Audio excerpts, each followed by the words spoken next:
Everyone, welcome to commerce tutorial. मैं हूं आपकी अपनी होस्ट ज्योति। आज हम स्टार्ट करने जा रहे हैं +1 अकाउंट्स का चैप्टर कैश। नाम से क्लियर होता है कैश बुक होती क्या है, जो हमारी कैश की ट्रांजैक्शंस को रिकॉर्ड करती है।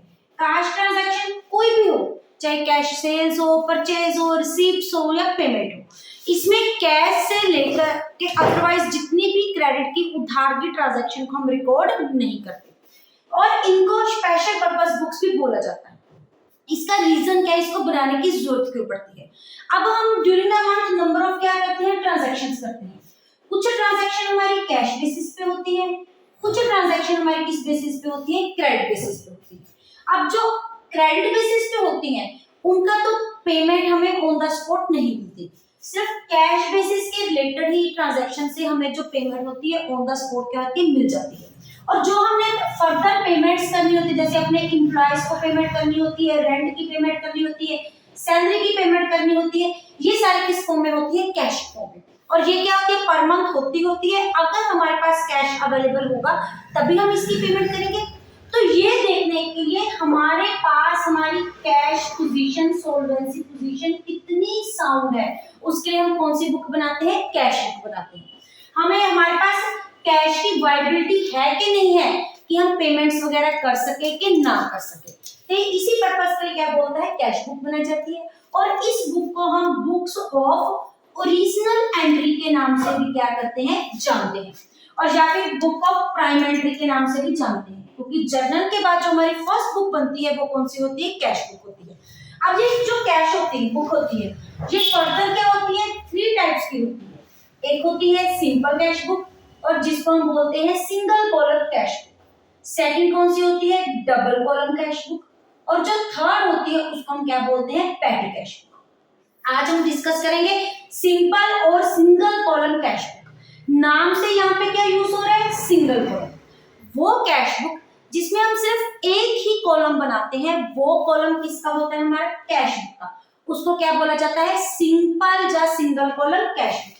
अब हम देखते हैं ये कैश बुक का जो परफॉर्मा होता है वो किस टाइप का होता है। ये जो हमारी कैश बुक होती है ये किस फॉर्म में होती है, सेम जैसे कि हमारा लेजर होता है, एक अकाउंट होता है जो कि हमने लास्ट सेशन में डिस्कस किया था। ये टी फॉर्म में होती है।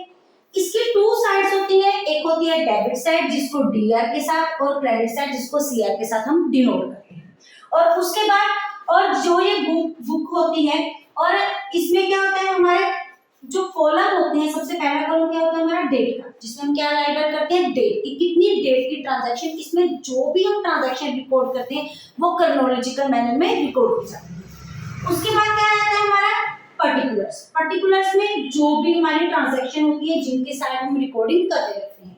फिर क्या आता है हमारा एलएफ को हम क्या बोलते हैं, लेजर फोलियो। लेजर फोलियो मतलब जो ट्रांजैक्शन हम कैश बुक में इस कॉलम में इस डेट में रिकॉर्ड करते हैं वो लेजर की किस फेज में क्या हो रही है, अकर हो रही है। जो कॉलम हमारे डेबिट साइड पे आते हैं, सेम कॉलम किस साइड पे रिपीट करते हैं, क्रेडिट साइड पे। सबसे पहले हमारी क्या जाती है, डेट, उसके बाद सेम वे से क्या आ जाता है, पर्टिकुलर्स। पर्टिकुलर्स के बाद हमारा क्या आता है, एलएफ, और उसके बाद हमारी क्या जाती है, अमाउंट, जिसमें हमने क्या लिखनी होती है, अमाउंट लिखनी होती है।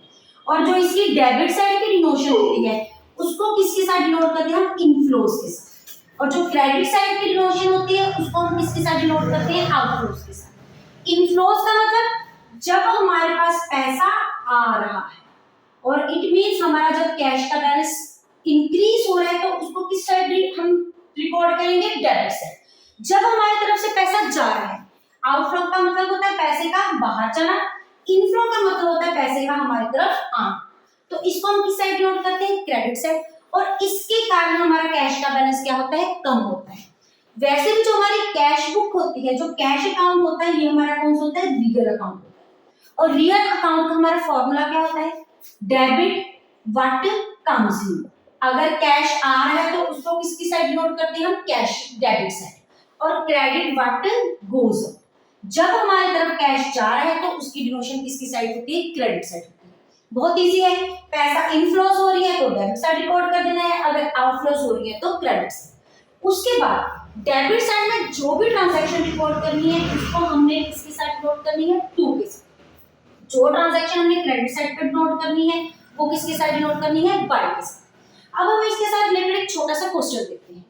पहले हमने क्या बनानी है, कैश बुक बनानी है। डिस्कस हम कौन सी कर रहे हैं, सिंगल कॉलम कैश बुक। और ये जो कैश बुक हम किसके बुक्स में रिकॉर्ड कर रहे हैं, रुपिंदर। सबसे पहले हम क्या लिखेंगे, in the books of Rupinder. जो हम कैश बुक रिकॉर्ड कर रहे हैं वो किसकी बुक्स में कर रहे हैं, रुपिंदर की बुक्स में कर रहे हैं।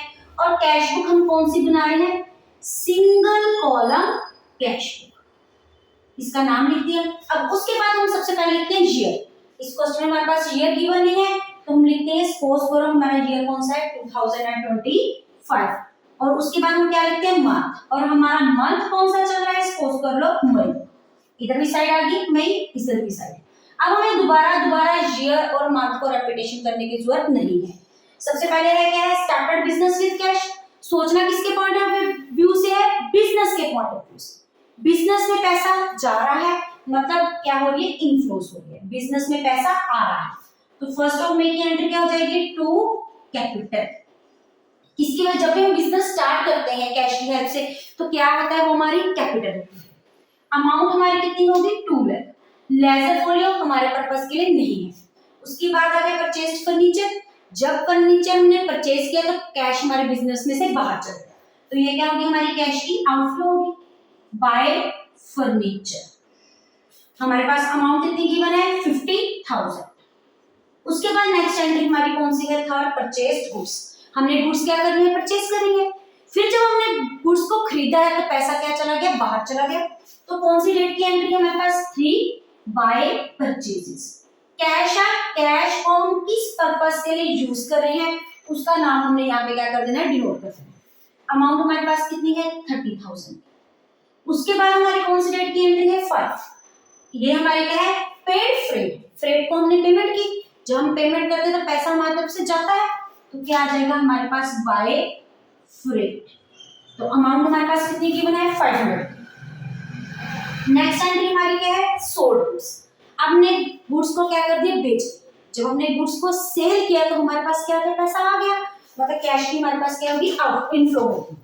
7 की एंट्री 2 हमारे पास क्या आ गई, सेल्स। अमाउंट हमारे पास कितनी है, 28,000। पेड टू रमेश, हमने पैसा पे किया है, किसको किया है, रमेश को।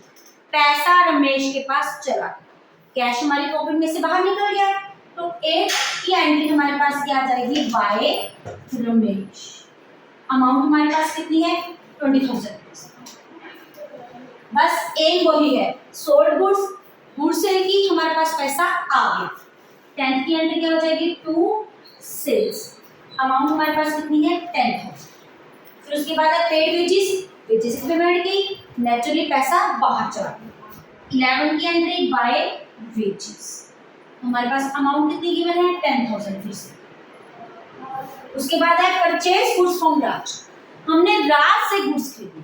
हमने जर्नल एंट्री के चैप्टर में देखा था, जब भी पर्सन का नाम यूज किया होता है ट्रांजैक्शन में तो वो कैश परचेजेस, कैश की ट्रांजैक्शन नहीं। ये मतलब कौन सी ट्रांजैक्शन है, क्रेडिट की, मतलब उसने उधार पे क्या करती है, परचेज की। तो इसका मतलब इसको हम अपनी कैश बुक में रिकॉर्ड नहीं करेंगे, क्योंकि हम ऑलरेडी देख चुके हैं कि कैश बुक में वही ट्रांजैक्शन रिकॉर्ड की जाती है जो किस पर्पस पे होती है, कैश की फॉर्म में होती है। नेक्स्ट है paid rent by cheque, cheque की पेमेंट की है लेकिन हमारी पॉकेट में से कैश बाहर नहीं किया, क्योंकि पेमेंट किसकी हेल्प से कर रहे हैं हम, चेक की हेल्प से।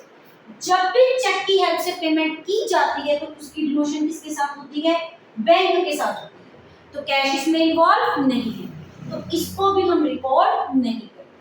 उसके बाद क्या करना है, बैलेंस। बैलेंसिंग कैसे करेंगे, डेबिट साइड को क्या कर लेंगे, प्लस कर देंगे, और उसमें क्रेडिट साइड को क्या कर देंगे, माइनस। 2,10,000, ये क्या आ गया, टोटल करने से हमारे पास क्या आ गया, 2,38,000। अब 2,38,000 में से हम क्रेडिट साइड हमारी क्या है, कम है, उसको हम क्या कर देंगे, माइनस। सबसे पहले क्या है, माइनस 50,000, 30,000, उसके बाद है 500, फिर उसके बाद हमारे पास है 20,000, और उसके बाद हमारे पास क्या है, 10,000। बैलेंसिंग करने के बाद हमारे पास कितनी आ गई, 127,500। अब ये कौन सा मंथ है, मई का मंथ है। यहाँ पे हमारे मई मंथ की ट्रांजैक्शन सपोज करो क्या हो चुके हैं, खत्म हो चुके हैं, और मई का end of the that is 31st of May ये हमारे पास क्या हो गया, बैलेंस बच गया। तो इसको किसके साथ डिनोट करेंगे, बाय बैलेंस कैरियर। कुछ भी नहीं किया, जिस साइड का बैलेंस ज्यादा था उसको प्लस करके उसमें से क्रेडिट साइड को हमने क्या कर दिया, माइनस कर दिया, और ताकि हमारा दोनों साइड्स का टोटल क्या हो जाए, इक्वल हो जाए। तो उसके बाद क्या होता है, 1 मंथ का जो क्लोजिंग बैलेंस है वो अगले मंथ का क्या हो जाता है, ओपनिंग बैलेंस। जैसे मई के बाद नेक्स्ट मंथ क्या होता है, जून। मई खत्म, हमारी जून क्या होगी, स्टार्ट। ये क्या था, क्लोजिंग बैलेंस। नेक्स्ट मंथ के लिए ये क्या बन जाएगा, ओपनिंग बैलेंस। तो जो हम ओपनिंग बैलेंस रखते हैं तो उसको ऑपोजिट साइड्स पे क्या कर देते हैं, ट्रांसफर कर देते हैं। तो सेम अमाउंट हम अगले मंथ के लिए उसको ऑपोजिट साइड पे क्या कर देंगे, शिफ्ट कर देंगे। ये थी हमारी सिंगल कॉलम कैश बुक। बस एक बेसिक इंपेंसिस है, वो क्या है, अगर कैश इनफ्लोस हो रहा है, कैश आ रहा है तो डेबिट साइड पे लिखना है, अगर कैश आउटफ्लोस हो रहा है, जा रहा है तो उसको क्रेडिट साइड पे लिखना है। अगर आप इनका स्क्रीनशॉट लेना चाहते हैं तो ले सकते हैं। वीडियो अच्छी लगे इसको लाइक करें, ज्यादा से ज्यादा शेयर करें, चैनल को सब्सक्राइब करना ना भूलें। Thank you, have a nice day.